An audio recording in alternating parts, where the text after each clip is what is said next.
Hey guys, welcome back to my channel. I hope you guys are doing fantabulously well. Today I have a very special and wonderful guest. I have Michelle with me. Hi guys, thank you for having me today. No problem. Thank you for joining me today. I actually wanted to introduce you guys to Michelle because she's doing some wonderful things here in Ghana. You've been here for 9 years. Yeah, going on 9 years. I'm in my 9th year. Okay. Yeah. Girl, I'm in my 7th year, guys, and I'm trying to not let the enemy use me and make me feel defeated and discouraged. So I want to know, how did you do it? How are you doing it? I don't think about it being 9 years. It just seems like 9 different lifetimes.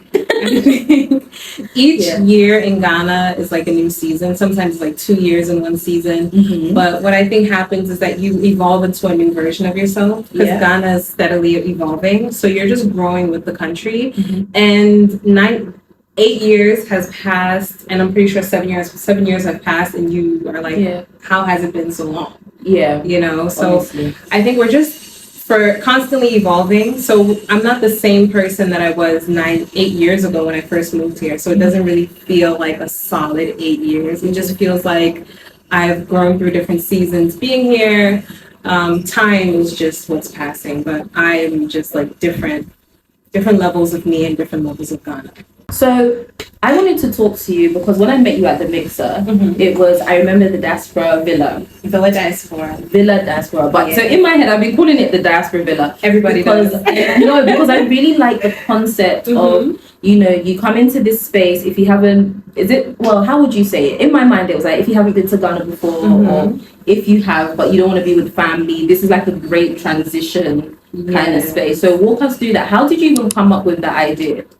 Well, when I first moved to Ghana, I was living with my uncle, and I just think we had different understandings of what I was here for. Mm-hmm. His expectation would be that I'd stay at home, just chill on the veranda with my cousins, you know, but I was here to grow, to learn, to figure out to live life, figure out what I could do while here. Mm-hmm. And I had a curfew, not an imposed curfew, but a respectability curfew. Like, come home before I lock the gates at like 9.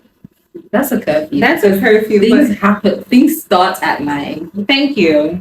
So then I started missing curfew. I started sleeping out, and you know. So and I think if I'd stayed there longer, I feel like it would have ruined our relationship. Yeah. You know, and that's one of my favorite uncles. And I'm just like, Uncle, I don't want you to know I'm in the streets like this. Let's just have the let's just respect ourselves. You don't need to know all of that. Yes. He would say things like, why are you always going to the mall? What is at this mall? And I'm like, Wi-Fi. You know, so yes, Villa Diaspora grew out of a need that I had to just be independent and learn Ghana, learn the terrain for myself, you know, as myself. Based on my own particular set of needs, my interests, make friends, build community, and things. So we had family property in Kabanya since like the 90s, and it's gone through so many different transitions. And so I figured it's my turn now. And so what I did was I built upon it. It was just bare bones. I built upon it for myself, actually. And it was really humble, let's just say. I didn't even have a gate. Ubers would be like, cars don't go there. I'm like, yes, they do. And you will. So now you drive in Ghana, do you? Now I drive in Ghana. Recommend it or? I don't know. You see, I feel like I've been driving since I was 17. And I've been driving in New York. I've been driving in the Bronx. So I feel like I've kind of had the prerequisites for the madness. Okay. You know, so if you think you're mad, I'm much madder. Yeah. You know? Basically. Yeah, so I feel crazy, I'm crazy. Right, because the trick is trotro drivers really don't want to get into accidents. They just want to bully people. But I'm like, bring it. And, you know, let's go. But yeah, sorry, please continue. Yes. So I built the Diaspora as a need for myself, but then I realized that other people had a need as well. I think my first tenant was a young lady. She was 21. She just graduated college, and she was she was on a gap year, and she wanted to learn about, I think, herbal medicines or something, and really learn about Ghanaian culture. So my first tenant was here on a cultural exchange. Yes, a cultural exchange program that I created. And from there, I just encountered more people and different situations, and I decided to open up the upstairs to accommodate people who may have been in my situation. Maybe they don't want to stay with an uncle, or they're visiting Ghana and are here for a longer stay. But mostly, I think another thing that I was encountering were people who were encountering other people who were leading them astray, right? Like you come here, you meet one person, usually a guy. Usually a guy. And then, one thing leads to another, and it's just not giving what they said it would.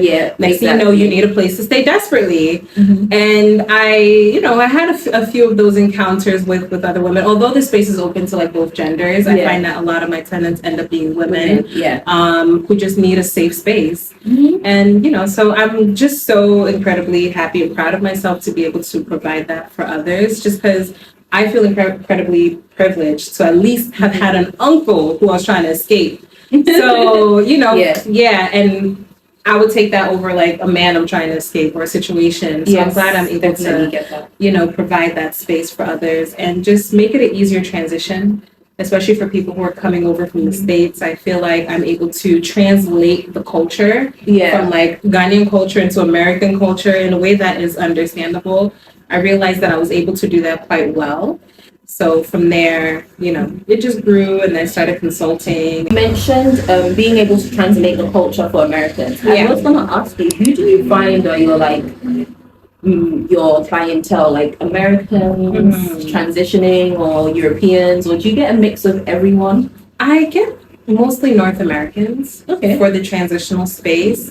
For my short-let spaces, I get mostly Europeans. Oh, interesting. Interesting. Yeah, because I feel like Americans, there's a much more of a need for Americans, just because the way that we're built as Americans, we're built as know-it-alls, and so I will be the one to say it.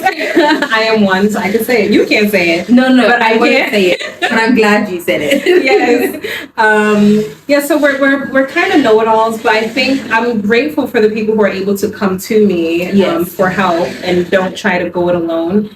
Although most of them have tried to go it alone and then found out, okay, I can't do this by myself, and they find me and they're like, okay, you can help us. So I'm glad to help those people who know that they don't know everything. Europeans for like more short-term, short-let stays, I think they are more well-traveled as well. So they find it easier to navigate spaces, to respect culture, to at least take in culture. A lot better than Americans do, in my experience. Subjective opinion. Now we're in a new space, because we were talking about Haggling before. But now we are in Osu right now. What is Osu and Leboni all about? Leboni? I just categorize everything here as Osu. I think it's in Yanaba Estates. Well, Akweje. Osu is Osu. Osu is Osu. Yeah. So we are in Osu right now. You have a new short stay space, which you are currently filming in. Tell us, how did you find the space, and how did you do the decor? Because me myself, I've been in my apartment for 2 years, and honestly, I still haven't been able to get it together. I walked in, and this place is so cozy, it's so nice. If you were here for a short stay, and you wouldn't be embarrassed to bring your I'm not encouraging, any nightstands or anything. Let's just say friends. You wouldn't be embarrassed to bring somebody over a simple shot. So how did you find the space? How was decorating for you, and why Osu? Well, I found the space on WhatsApp. Oh, wow. I think I'm in a WhatsApp group. Somebody posted it, and I was like, I'm a very curious person, and I have a very high tolerance for risk. I don't mind taking a risk. It really is. Taking the subway is the biggest risk. So if I can take the subway after a night out, come on, I can handle anything, right? So yeah, someone posted it on a WhatsApp group. I saw the price, and I was like, hold up. And maybe I'll share before pictures with you so you can do before and after. But this place was not like this. But I was able to see, I had a vision of what it could be.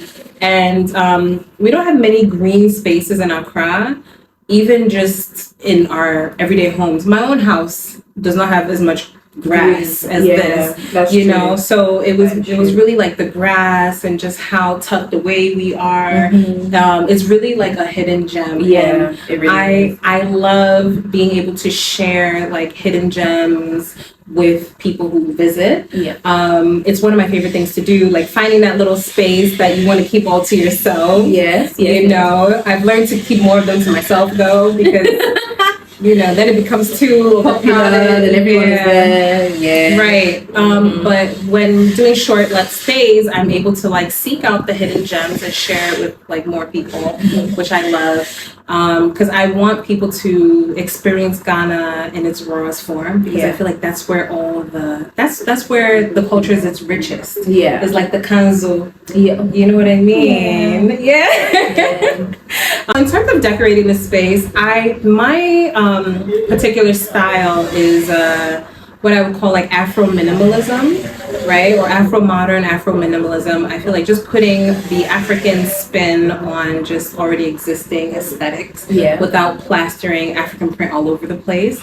So even with this space and the space in Papinya, just the African vibe is it's not so blatant. It's not, but it's implied. And it does what it needs to do. It does what it needs to do. I can second that. Because I remember, see the mixer, right? This was in the, I remember how comfortable and freeing, and it was very like the new, like, we were in with our peers, you know, the new future leaders of Africa and stuff like that. We were playing Uno, it was getting very heated, but it felt like home. It was very homey, it was very nice.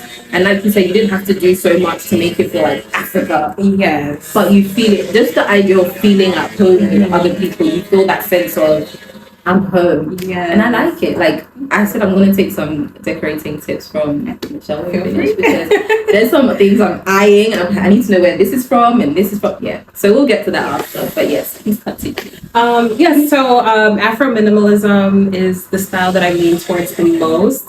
I like the implied sense of just like being in an African space. So what I really love or try to do is bring the outside in. So whether it's like woven baskets or the colors that I use, and I also like using a lot more made in Africa products. Whether it's vintage, whether it's woven, whether it's like a color, just, you know, shopping from just smaller shops, creators. We were talking about this and I was asking, don't you find it expensive? Because I find it a little like I see some things I'm like, oh child, because you know, like if you were to be, I'm one of those, I hate like trying to compare the UK or US. But if we were to go to like Target for you and maybe like there's a shop called B&M for me, we would find these things for like less than $5, and it's like you want to charge me my arm, my leg, my leg is like, what's going on here? So how do you work around the pricing and stuff? I'm a master haggler.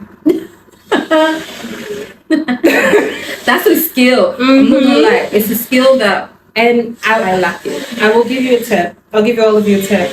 You have to go lightheartedly, you know, because I think when we hear the price, you just vex. Rightfully so, because it's like, now what do you think this is? Making people laugh, making people like let down their guard is, you can haggle anything. That you can haggle anything. It's a good tip in Ghana. I am not gonna lie, that is a good tip in Ghana. It's true.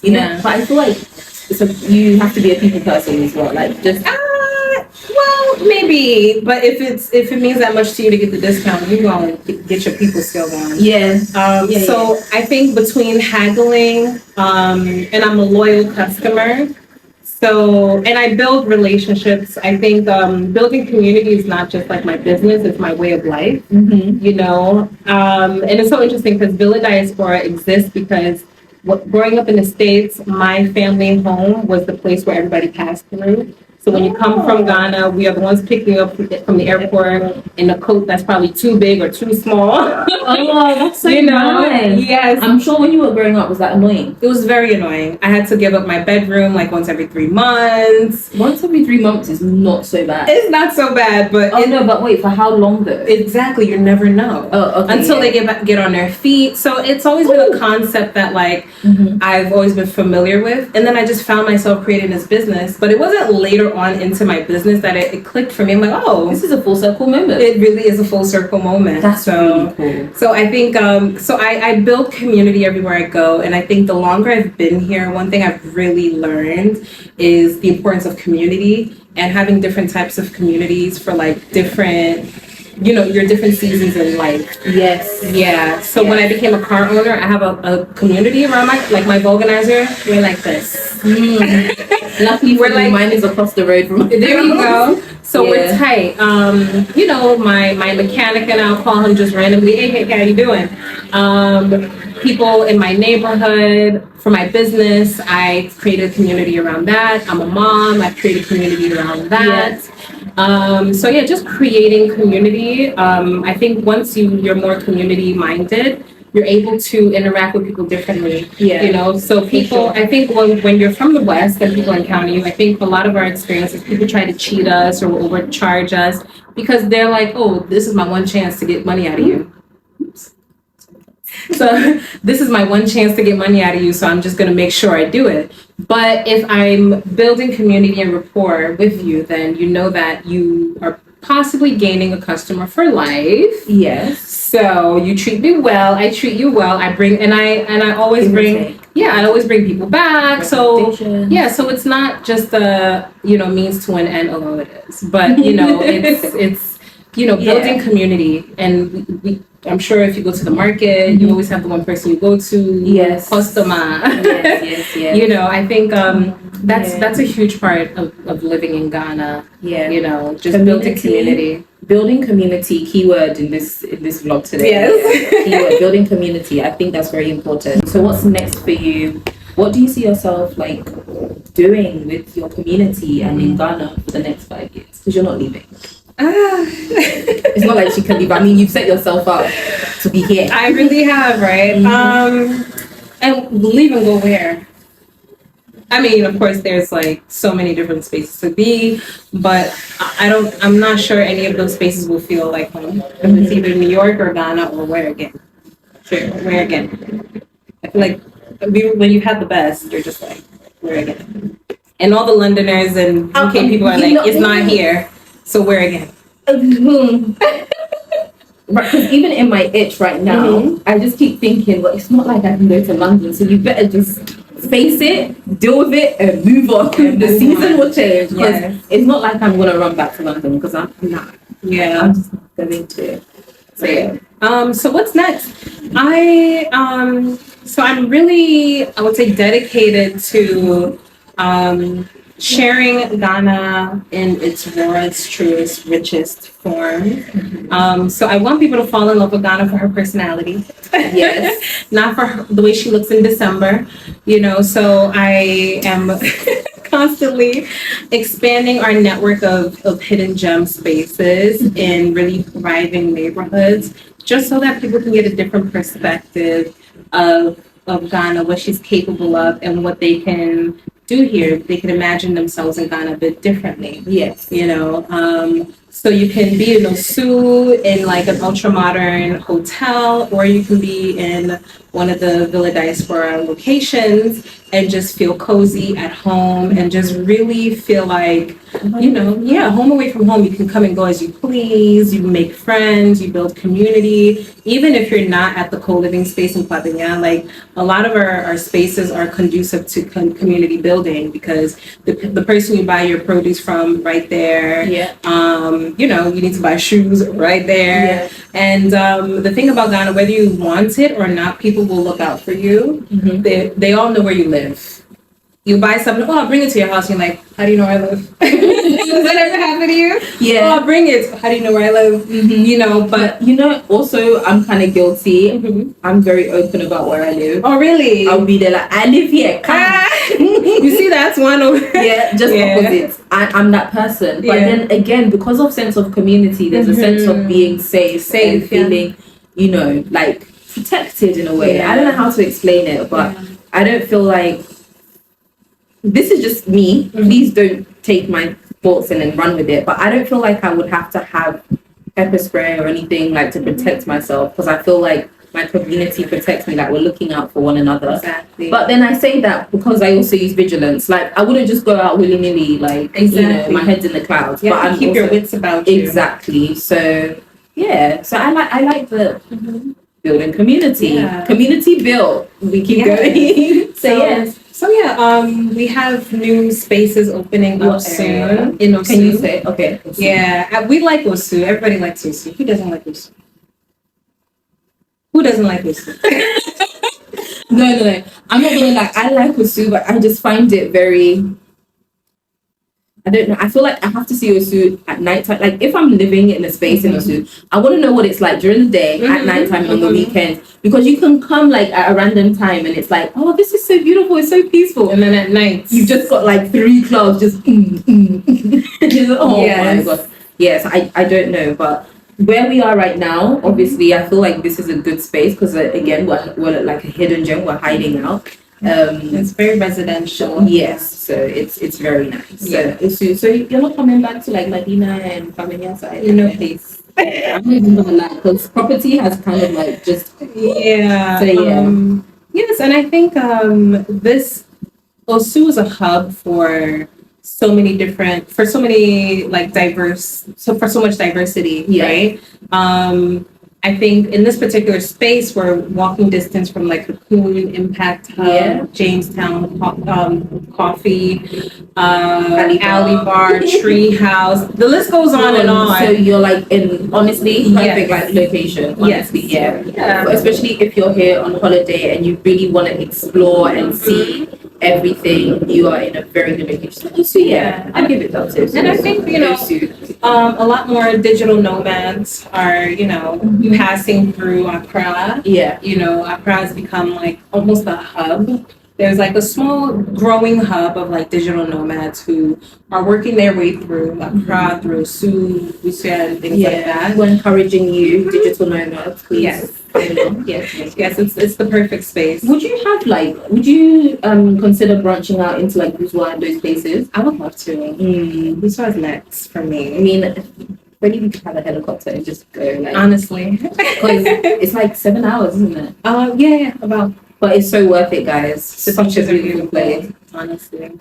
Girl straight. Anyway, so my last question is this, because I went to an event last week and we were talking about can diasporians and locals be friends? I know you saw this. Why are you bringing the event to me? I purposely missed that event. Oh, well, now you have to. So can we be friends?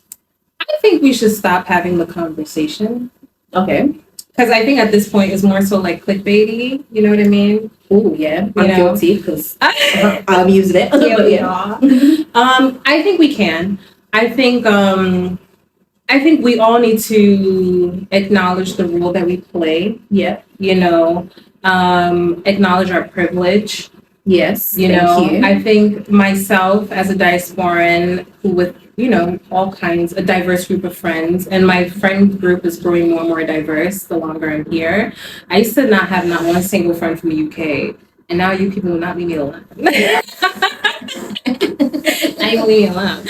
All my American friends are from New York and New Jersey, so maybe it's don't venture anywhere else.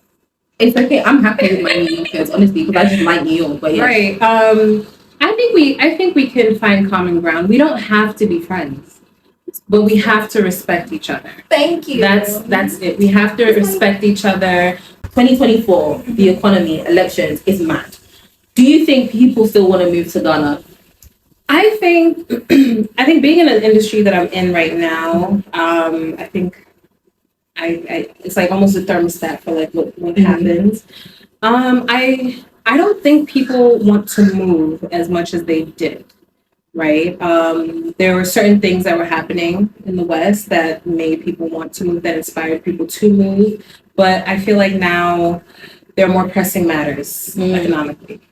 And I think people are also understanding that Accra is quite expensive. Yeah. So maybe it's best to just stay where you are, where you have credit cards and social services. Oh, wow. I mean, it is what it is. Yeah. It is what it is. Because everything is cash here. This is a cash economy.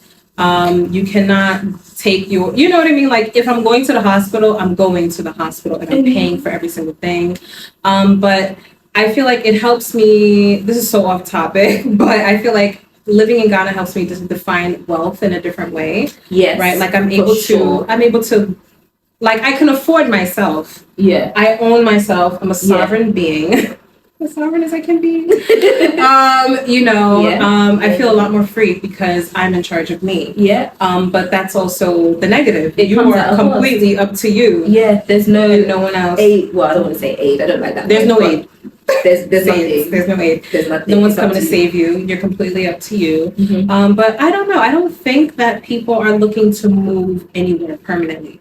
I think people are looking to be nomadic. Yes. I think people are looking to stop by, move on. So it's changed, like, completely changed the dynamic of my business. So now I'm like, okay, the needs have shifted. Now we need more short-term living. Yeah. You know, I like this. Yeah. See, now I'm even thinking about me, myself, being in that. I mean, another conversation for another day. Michelle, thank you so much for being here with me. I wanted to find you. I'm going to leave your socials on the screen here. Thank you. And all your contact details in the description box. So guys, if you are thinking about coming to Ghana for long-term or short-term stays, please do hello Michelle and tell her I sent you. Yes. And join and build a community, because I mean that is really what it's about. And yeah, and we'll see you guys in the next